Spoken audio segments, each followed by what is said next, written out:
You're listening to Paisal, a true RomCom. This is a relationship podcast with my co-host, Jessal, and myself, where we talk about mostly our relationship journey, but also other things about our relationship, random stuff. For this episode, the focus is my last month of having no fixed address as a pet sitter. To give some background, for several reasons, I ended up in crippling debt, including with the tax office, and my solution was to reduce one of the biggest expenses in life, which was rent. I was able to then just take a few years to pay back all of this debt instead of decades, I suppose. During that time, what I did was I moved around from house to house, developing my very strong organizational skills. Yeah, I remember you were taking everything down in a book. Not at the beginning, I'm assuming. You found there was more like a evolution of after you started and figured out that you need to know what's happening. Yeah, I made a few mistakes where I didn't realize that there are a lot of ways where people use the same term for a different reason. Things like bringing something forward or pushing something back. Some people say that the first one is to say change something from January to February, whereas other people think that that same phrase means the exact opposite. And it was the same thing with people asking me to pet sit. Some people would give me the dates and they would essentially be just telling me, these are the nights you're sleeping at our place. Other people would be saying, this is the day you're moving out. I would not be sleeping there that night, which would mean that I had to find somewhere else to sleep that night. I had a few very scary moments where I realized I had nowhere to stay that night and I had to arrange something very quickly. And I also had some very uncomfortable conversations I had to have where, due to miscommunication, I was supposed to be looking after 2 pets at the same time. I got a diary and I color-coded it. All the different quadrants of each day meant something different. That was how I was able to know that I had somewhere to sleep that night or that I had somewhere that I had to move out of that morning. And that eventually evolved into something more digital once you got an Android phone. One of the positive influences... I don't know about positive. I gave you an alternative. I actually started out with Android smartphones and then switched to Apple for a while and then found it difficult to move on from Apple, even though I wanted to. Yeah, Android phones weren't that good at the beginning. The software wasn't good, but now it is. I moved to an Android phone and it worked very well with my Google Calendar and to help us organize. Well, that's one of the things, but it was more to do with your pet sitting and did also help us to organize our time together. Yes. When I was all over the place. I mean, we still use it. Yeah, it's good. So I think about 6 months before I stopped pet sitting, I was actually ready to stop, but we weren't quite at a place in our relationship where it would have made sense to move in together yet. We started having those conversations about living together. About 6 months in advance, I set my end date. I think they had locked me in 12 months in advance because it was Christmas time.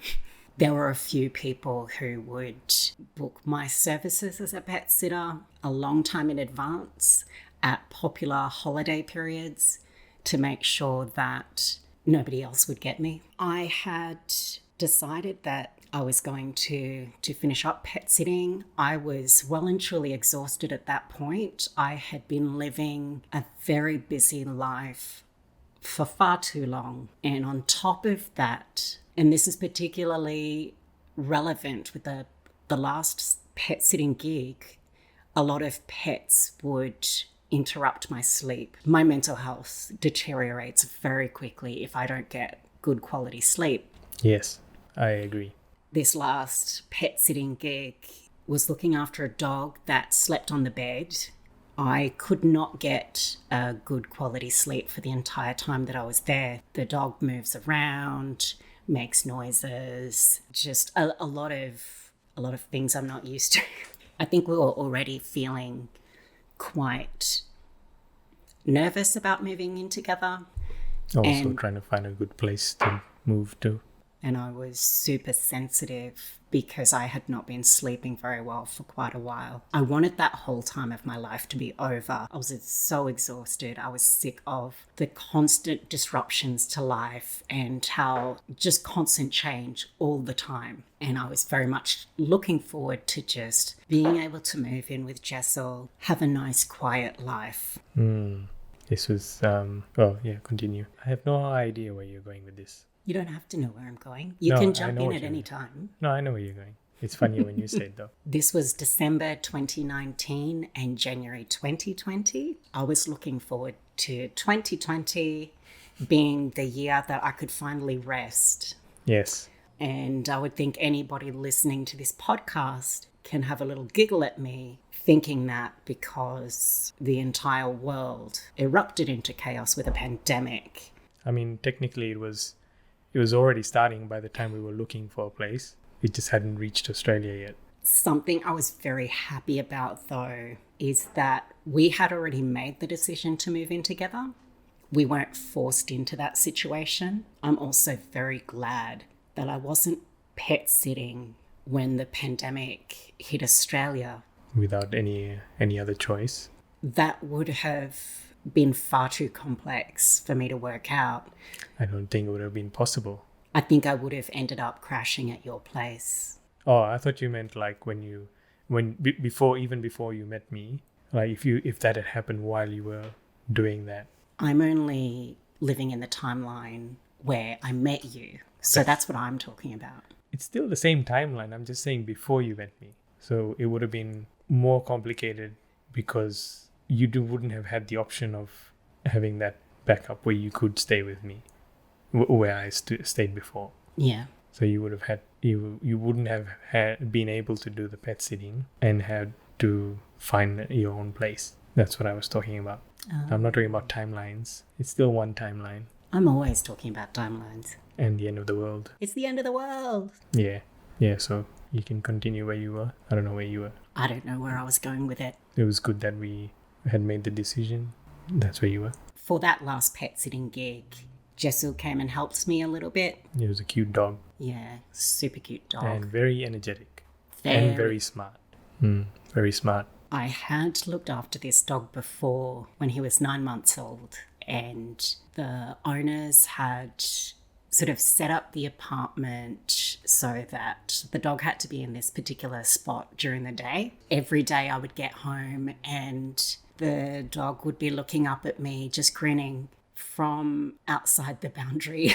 That's when you know the dog's too smart. Absolutely adorable dog. Love that dog. I can't wait until we have our own. The last time I had a dog was in the 80s when we lived in regional Queensland. I mean, you could barely see the neighbours. If you were taking the dog for a walk, which we didn't have to because the dog just went wherever it wanted over the paddocks, there was none of that, walking down the street and there's all these other dog walkers there and they all want to connect with you and have chit chat. When I started pet sitting, I found it really confronting that strangers kept wanting to come up and have a little chat and pet this dog that I was looking after. It depends on the type of dog you're looking after as well. I think if you had like a German Shepherd or something, you probably would be less likely to have people walk up to you and say, "Oh, cute dog."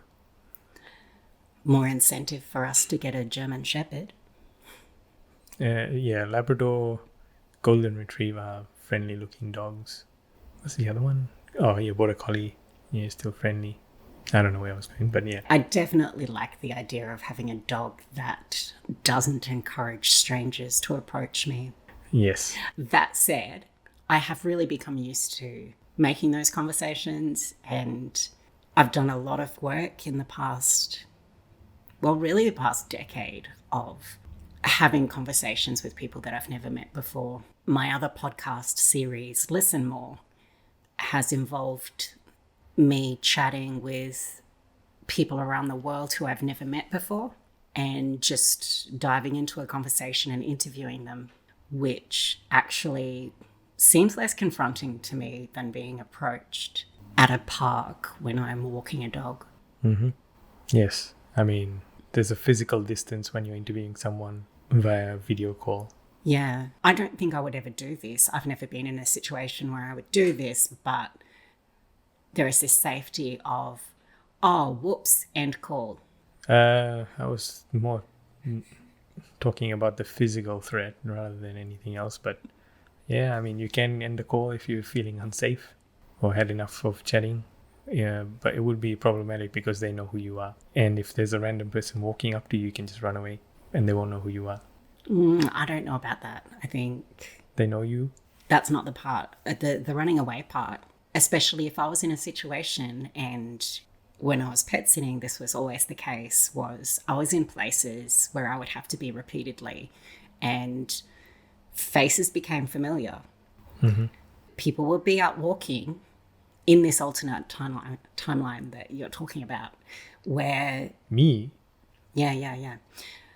People would be pointing out, oh, that's the girl that runs away when you try to, like, pet her dog. Oh, this is from the person who's like a celebrity to the place, at the place we go for brunch. That's different. Why? Because they give you coffee. It's the way to my heart. I don't give you coffee. You did this morning. No, it was in the groceries. What do you... Oh. You ordered us breakfast. Yeah, but so I didn't give it to technically you. You put it on the bench and then I took it. Not a park bench, No, a kitchen bench. it's a counter. What's it counting? Food. Why is it counting food? Because that's what's on it. Why is that on it? I don't know, you put it there. Okay, I'm done with this. Where were we? We were talking about pet sitting. Yes. During that final pet sitting gig, I had a bit of time off work. I've repeatedly had this problem with my job over the past decade where I find it difficult to take time off work. I end up in a situation where I don't really have anything specific that I want to do or any specific reason to take time off work, but I need to get my leave balance down. This was one of those cases where I'm having to walk a dog twice a day, so that's going to be easier if I'm not having to go to work. I think half of the time I was off work, and what that allowed me to do was inspect some apartments. I remember the first one is in the building that we are in now, all the way down at the bottom. I loved it. I'm like, oh, this is so cool. Because it was on the ground level, there was this big garden all the way around that, you know, I could have grown. 10 times more plants.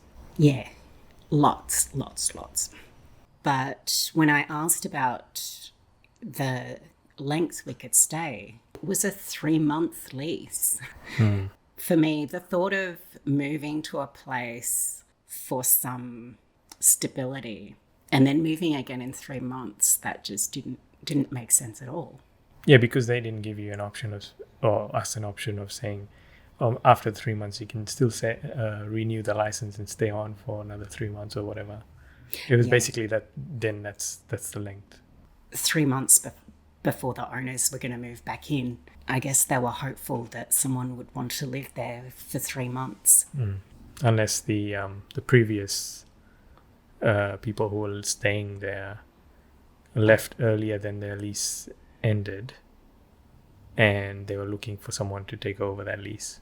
Yeah, maybe. So they didn't have to pay the rent. Maybe. Either way, 3 months is too short. Yeah.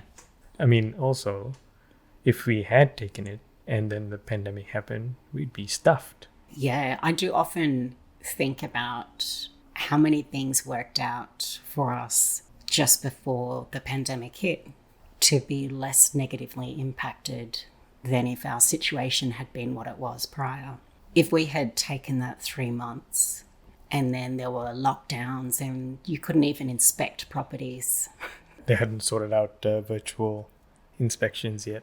With looking for a place to rent, something I've always loved is inspecting the properties and walking around and wondering what my life might be like when I live there. I think that's what people do with those what are they called? It's like prize homes. Do you know what those are?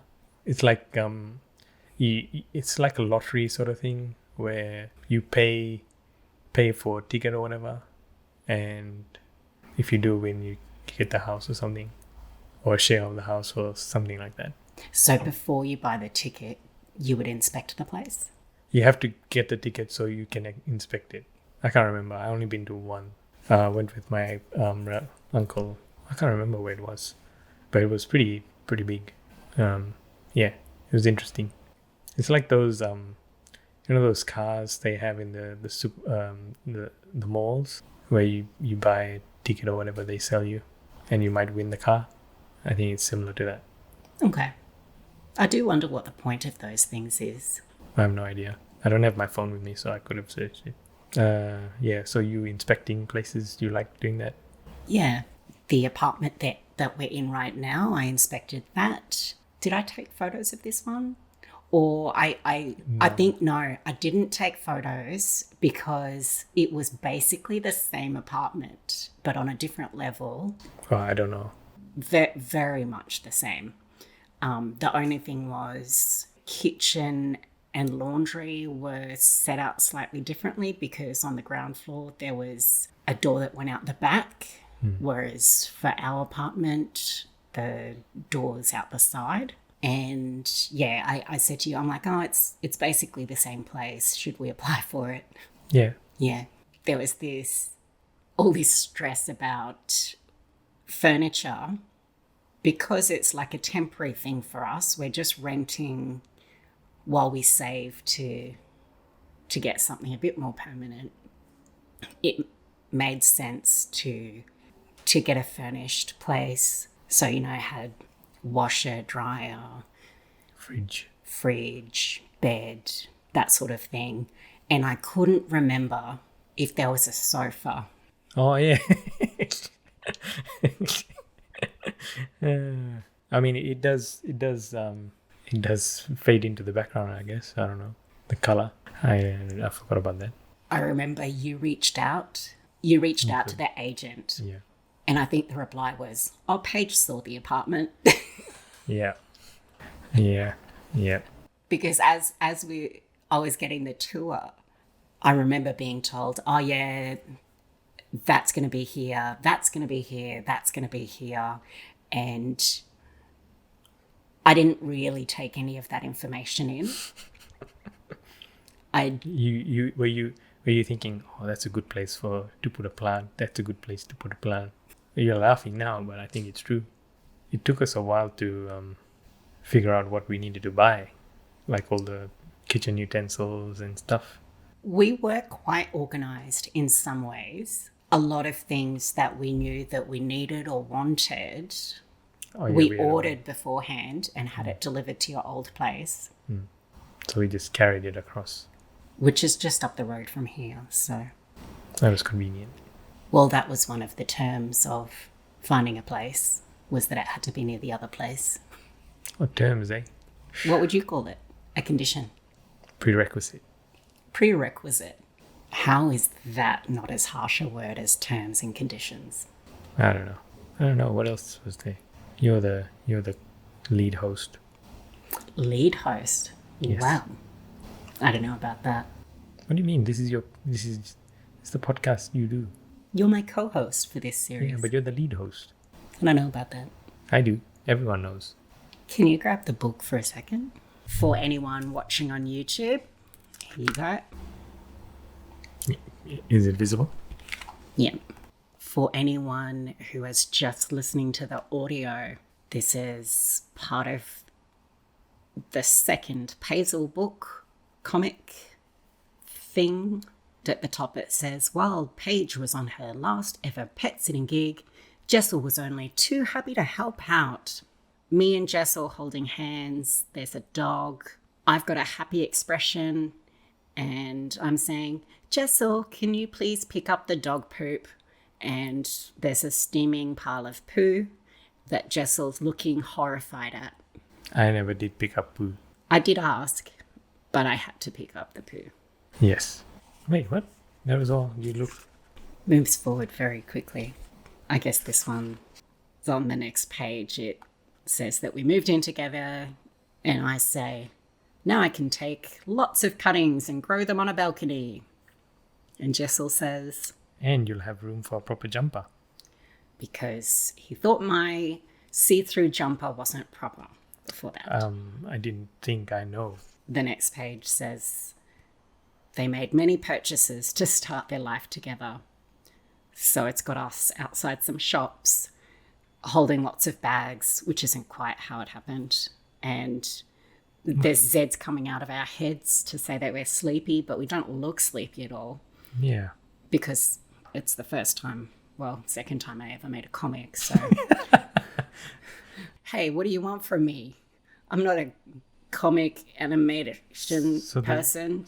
Were the Zeds? The Zeds are backwards as well. No, were the Zeds not supposed to be there, or were you supposed to look sleepy? We were supposed to look sleepy okay. because we had been going all over the place, looking at all the different brands of things, finding the best value. It's got us here with me saying, what else do we need, Jessal? It's a rice cooker, obviously. First time I've ever had a rice cooker. Very exciting. Oh, you don't want to bring that up, eh? That's for the next episode. What? That is about all we have to say about the month before we moved in together. And the month of the move. I got there. In the next episode, we will talk through some of the teething problems that we had. Teething problems. I don't know is teething problems the appropriate way to say that? Yeah. Yeah. It's sort of stuff. Adjustment issues. Yeah. I think teething problems is right. Yeah. They're not serious problems. Fixable problems. We're still here, so obviously we have yet to have any unfixable problems. Yeah, and none of the appliances have broken down. You've been listening to Paisal, a true RomCom. I am Paige. I'm Jessal. And we've been very much enjoying sharing our journey with you. Please do remember to like, share, and subscribe. It would be fantastic if you do enjoy this podcast, if you could share it with some people, really help me with my mission to destigmatize wholesome romantic relationships with trans people. So with the audio podcast, do they have like a rating system? Or is that also like and subscribe? So on YouTube, there's a like Yes. button. I don't know. Some podcast platforms, I think, are starting to introduce ratings. Most of them, I think you just subscribe and listen. Or favorite, I guess. So like, favorite, download, whatever it is that you are able to do on the platform that you are on. Thanks for being here with us.